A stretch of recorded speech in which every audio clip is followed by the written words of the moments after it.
வணக்கம் மக்களே.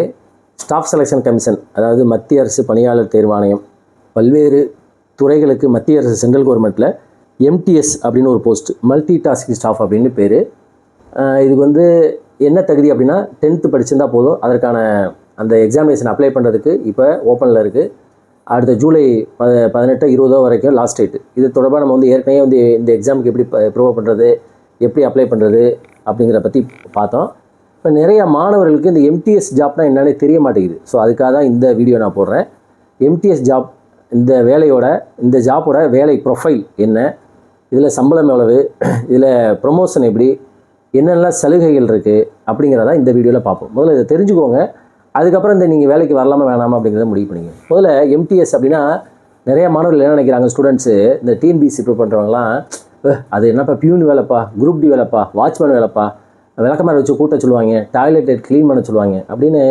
அதாவது நம்ம மக்களுக்கு வந்து எந்த விஷயத்தை கொடுத்தாலும் சரி, தெரியுதோ தெரியல, எதையாவது அடிச்சு விட்றது. அல்லது கூகுள் ஒன்று இருக்குது, கூகுளில் அதை எவன் ஏற்றினாலும் கூகுள் வந்து ஆன்சர் சொல்லும். எங்களை மாதிரி வேலை பார்க்கக்கூடிய ஆட்கள்கிட்ட அல்லது டிபார்ட்மெண்ட்லேயே போய், சார் MTSனு ஒரு போஸ்ட் கால் ஃபார் பண்ணியிருக்கான் சார், இந்த போஸ்ட்டோட வேலை என்ன, நேச்சர் என்ன அப்படின்னு அதெல்லாம் கேட்குற கிடையாது. ஒரு பையன்கிட்ட கேட்குறேன், இந்த எக்ஸாம்லாம் ஏன் தம்பி இந்த MTSலாம் எழுத மாட்டேங்கிற அப்படின்னா, MTS வந்து அது என்ன சார், அது விளக்கமாக எடுத்து கூட சொல்லுவாங்களாமா அப்படின்னா. யார்கிட்ட தம்பி கேட்டேன்? எனக்கு தெரிஞ்ச ஒரு அண்ணாட்ட கேட்டேன். அவர் எத்தனை எக்ஸாம் எழுதியிருக்கு தம்பி? அவர்லாம் எழுதலை சார், ஆனால் அவர் சொன்னார் சார் அப்படின்னு. சரி, அவர் வந்து எதில் பார்த்தாரா? கூகுளில் பார்த்தாரா சார் அப்படிங்கிறாரு. என்னத்தை சொல்கிறதுனே தெரியல.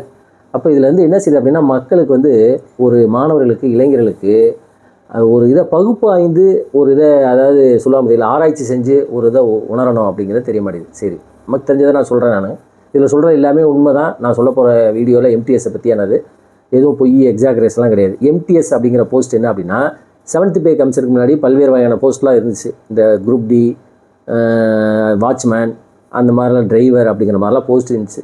இந்த 7th பே கமிஷனில் குரூப் டிங்கிற போஸ்ட்டே அபாலிசேட் பண்ணிட்டு என்ன பண்ணிட்டேன் அப்படின்னா, அதாவது MTS மல்டி டாஸ்கிங் ஸ்டாஃப் அப்படின்னு சொல்லி எல்லாத்தையும் ஒன்றா கொண்டு வந்து, எல்லாருமே குரூப் சிடா, எவனுமே குரூப் டி இல்லைடா அப்படிங்கிற மாதிரி ஒரு எல்லாத்தையும் பாஸ் பண்ணி விட்டால் எப்படி இருக்கும், ஆல் பாஸ் கொரோனா பேட்சில் பாஸ் பண்ண பார்த்தீங்களா, அந்த மாதிரி உருவாக்கப்பட்டதான் இந்த MTS. அதுக்காக அப்போ அந்த குரூப் டி வேலை, பியூன் வேலை, டிரைவர் வேலை, இதெல்லாம் யார் சார் செய்கிறா அப்படின்னா, அதெல்லாம் இப்போ யாருமே செய்கிறதில்ல. எல்லாம் கான்ட்ராக்ட். எல்லா சென்ட்ரல் கவர்மெண்ட் ஆஃபீஸில் போனாலும் சரி, நீங்கள் வந்து பெரிய ஆஃபீஸர் இருப்பார், அந்த டிபார்ட்மெண்ட்டுக்கே சென்னைக்கே ஒருத்தர் இருப்பார், அவருக்கு டிரைவர் பார்த்தீங்கன்னா அதில் ஒரு கான்ட்ராக்ட் தான் இருப்பார். அதனால் அந்த போஸ்ட்லாம் எடுத்தாச்சு. ஸ்டாஃப் கார்னு பேர், ஸ்டாஃப் டிரைவர் அப்படிலாம் பேர், அந்த போஸ்ட்லாம் எடுத்துட்டாங்க, அபாலிஷ் பண்ணியாச்சு.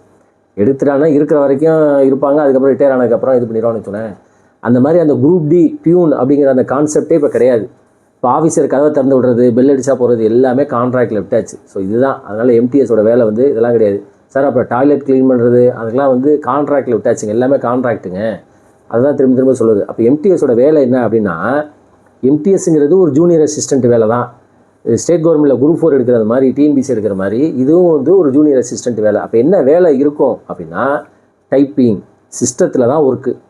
Typing, file management, file cover folder போடுறது, ஃபைலை எப்படி கரெக்டாக பாதுகாப்பிக்கிறது, ஃபைலிங் பண்ணுறது, அதேமாதிரி சிஸ்டத்தில் உட்காந்து டைப் பண்ணுறது, வேர்டு, எக்ஸலு, இதுதான் அவங்களுடைய வேலையை ஒழிய மற்றபடி ஆஸ்லைக்கு MTS வர்றவன் எல்லா பையங்களும் பார்த்தீங்கன்னா BE படித்தவன் தான் வரான்.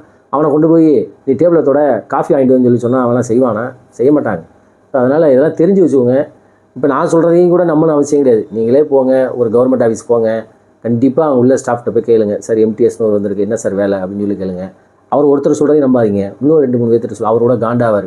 அவர் பையன் வந்து இந்த மாதிரி எக்ஸாம் ப்ரிப்பேர் பண்ணியிருப்பான், ஆஹா நம்ம போட்டி வந்துடுவாங்க கூட ஏதாவது கிளப்பி விட்டு, ஐயோ தம்பி இங்கே வராத தம்பி, வேலையை புரிஞ்சு விட்ருவாங்க அப்படின்னு சொல்லி கூட கிளப்பி விடுவாங்கன்னு வச்சுக்கோங்க. அவர் சொன்னாலும் நம்பாதீங்க, ஒரு 2-3 பேர்த்திட்ட விசாரிங்க, வேறு ஆஃபீஸ் போய் விசாரிங்க. இதுதான் இது. எல்லோரும் போய் சொல்ல மாட்டாங்கன்னு வச்சுக்கோங்களேன். அந்த மாதிரி MTSோட வேலை என்ன அப்படின்னா, full and full system oriented, file management, filing பண்ணுறது, ஃபைலை வந்து ஆஃபீஸர்ஸு என்னென்ன வேலை சொல்கிறாங்களோ, என்னென்ன வேலைனா இந்த வேலை எழுதுறது, கையில் எழுதுறது, ஃபைலில் வந்து புட்டப் பண்ணுறது, பிரிண்ட் எடுக்கிறது, ஜெராக்ஸ் பிரிண்ட் எடுக்கிறது, இது எல்லாருமே செய்வாங்க. இது MTS மட்டும் செய்ய கிடையாது. இன்ஸ்பெக்டர் அதே வேலை செய்வார், அதுக்கு மேலே உள்ள ஆஃபீஸர் அந்த வேலையை செய்வார். எல்லாருமே கவர்மெண்ட்டுன்னு வந்துட்டால் ஒரு ஆஃபீஸ் ஸ்மூத்தாக ரன் பண்ணுறதுக்கு என்னெல்லாம் வேலை செய்யணுமோ அத்தனையும் செய்கிறதான் வந்து எல்லாருடைய வேலையும். இது இவரோட வேலை அப்படிங்கிறதெல்லாம் கிடையாது. ஸோ அந்த மாதிரி தான் இந்த வேலையை ஒழிய மாணவர்கள் தப்பாக நினைக்கிற மாதிரி கூட்டுறது, பெருக்கிறது, டீ வாங்கி கொடுக்குறது, டேபிளை துடைக்கிறது, அதெல்லாம் அந்த வேலைலாம் கிடையாதுன்னு வச்சுக்கோனேன். ஸோ அதனால் அதுக்காக வந்து இவ்வளோ தூரம் எக்ஸாம் வச்சு நடத்துகிறவங்களுக்கு ஸோ இதுதான் எம்டிஎஸை பொறுத்தளவுக்கு. அதனால் முதல்ல தெரிஞ்சு வச்சுக்கோங்க. ரெண்டாவது சம்பளத்தை பொறுத்தளவுக்கு இது வந்து லெவல் 1 பே லெவல் 1 மேட்ரிக்ஸு. அந்த 7th பே மேட்ரிக்ஸில் பே லெவல் 1 5200 20,200 அந்த பே பேண்டுன்னு ஒன்று வச்சுருப்பான். முதல் மாத பேசிக் பே வந்து 18,000ங்க. இதுக்கு வந்து இப்போ டிஏ வந்து 55% நினைக்கிறேன். 1/1/2025 55% டிஏ, ஹச்ஆர்ஏ நீங்கள் எந்த சிட்டியில் இருக்கீங்களோ அந்த ஹச்ஆர்ஏ, அப்புறம் டிரான்ஸ்போர்ட் அலவன்ஸு இதெல்லாம் சேர்த்திங்கன்னா ஒரு 27,000 30,000 முதல் மாத சம்பளத்திலே கிடைக்கும். நீங்கள் டிசிஎஸில் முதல் மாதம் வேலை கேம்பஸில் செலக்ட் பண்ணால் கூட உங்களுக்கு முதல் மாதம் 30,000 கொடுக்க மாட்டான். ஸோ சம்பளத்தை பொறுத்த மட்டும் உங்களுக்கு வந்து 27,000 30,000 வந்து கண்டிப்பாக உறுதி. இதுதான் எம்டிஎஸை பொறுத்த மட்டும். இது குரூப் டிங்கிற கான்செப்டே கிடையாது, தெரிஞ்சு வச்சுக்கோங்க. அதனால் இது வந்து ஒரு clerical post.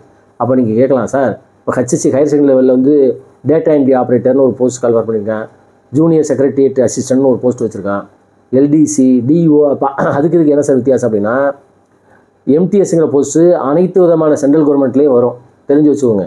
எம்டிஎஸ்ங்கிற post income டேக்ஸ்லேருந்து, கஸ்டம்ஸ்லேருந்து, எக்ஸைஸ்லேருந்து, airport, board, எல்லா துறைமுகங்கள் எங்கெங்கெல்லாம் நீங்கள் வந்து ஒரு இடி ஆஃபீஸு, சிபிஐ எங்கெங்கெல்லாம் நீங்கள் வந்து ஒரு சென்ட்ரல் கவர்மெண்ட் மத்திய அரசு அலுவலகங்கள், போஸ்ட் ஆஃபீஸு, எல்லா ரயில்வே தவிர ரயில்வேக்காக அவங்க தனியாக எடுக்கிறாங்கன்னு வச்சுக்கோங்க. ரயில்வேயில் எனக்கு தெரிஞ்சு இல்லைன்னு நினைக்கிறேன். அதில் எல்லாத்துலேயும் வரக்கூடிய போஸ்ட் எம்டிஎஸ். ஆனால் இந்த டிஓ டேட்டா என்ட்ரி ஆப்ரேட்டர் எஸ்எஸ்சியில் கால்ஃபார் பண்ணிக்க பார்த்தீங்களா, அது அதே மாதிரி ஜேசிஏ சொல்கிறாங்க, ஜூனியர் செக்ரட்டரியேட் அசிஸ்டண்ட்டு, இந்த போஸ்ட்லாம் வந்து எதில் கிடையாது அப்படின்னா அதாவது செக்ரட்டரியேட் அசிஸ்டண்ட்டுங்கிறது டெல்லியில் உள்ள செக்ரட்டரியேட் சர்வீஸ் தான். அதனால் அது இங்கெல்லாம் இருக்காதுன்னு வச்சுக்கோங்க. தலைமைச் செயலகத்தில் தான் அசிஸ்டண்ட்டு. அப்போ டியூங்கிற போஸ்ட் இன்கம் டேக்ஸில் கிடையாது. அதே மாதிரி வேறு என்ன போஸ்ட், அதில் எல்லாம் கால்ஃபார் பண்ண எல்லாமே வந்து பார்த்திங்கன்னா ஒவ்வொரு இடத்துலையும் தான் இருக்கும். அது சிலது போஸ்ட் ஆஃபீஸில் இருக்கும். அதனால தான் வந்து யூனிஃபார்மாக ஒரே இதில் கொண்டு வரணும் அப்படிங்கிறக்கான டேட்டா என்ட்ரி ஆப்ரேட்டுங்கிற போஸ்ட் இன்கம் டேக்ஸில் கிடையாது. இன்கம் டேக்ஸு, கஸ்டம்ஸ் அந்த மாதிரி டிபார்ட்மெண்ட்டில் கிடையாது. இன்கம் டேக்ஸில் கிடையாது, அவ்வளோதான். ஸோ அதனால தான் வந்து இதை வந்து ஒரு யூனிஃபார்மாக கொண்டு வந்தது. இன்கம் டேக்ஸை பொறுத்தளவுக்கு என்ட்ரி லெவல் வந்து எம்டிஎஸ், டிஏ, இப்போ இந்த வருஷத்துலேருந்து ஓஎஸ்னு ஒரு போஸ்ட்டை கொண்டு வந்திருக்கான். ஆஃபீஸ் சூப்பரண்டென்ட் நான் கெசட்டட் அப்படின்னு ஒரு போஸ்ட்டை கொண்டு வந்திருக்கான். அதுக்கப்புறம் இன்ஸ்பெக்டர், இந்த 4 போஸ்ட்டு தான். சரியா? அதுக்கப்புறம் உள்ளதெல்லாம் வந்து IRS Indian revenue service, civil service எழுதி வருது. ஸோ இவ்வளோ தான் என்ட்ரி லெவல்னு வச்சுக்கோங்களேன்.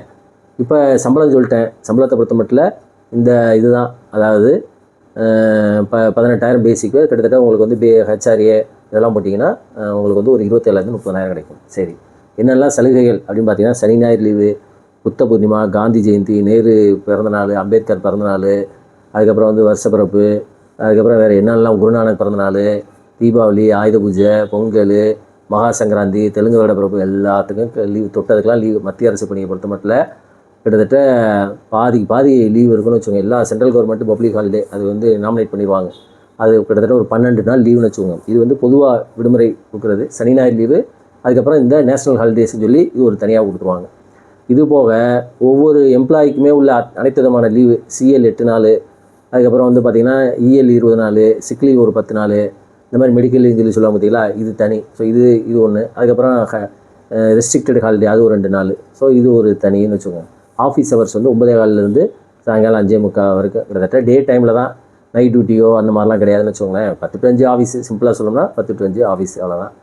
ஸோ எம்டிஎஸ்க்கு வந்து பொறுப்பு அப்படின்னா நமக்கு சுப்பீரியர் இருப்பாங்க, ஆஃபீஸர்ஸ் இருப்பாங்க. அவங்களுக்கு கீழே என்னென்ன வேலை சொல்கிறாங்களோ அந்த வேலையை பொறுப்போடு செய்யணும், அவ்வளோதான். நான் சொன்ன ஏற்கனவே இந்த ஃபைல் மேனேஜ்மெண்ட்டு, சிஸ்டத்தில் டைப் பண்ணுறது, வேர்ட் டைப் பண்ணுறது, எக்ஸலில் வந்து டேட்டா என்ட்ரி பண்ணுறது, ரிப்போர்ட் ரெடி பண்ணுறது, இதுதான் எம்டிஎஸோட ஒர்க்கு.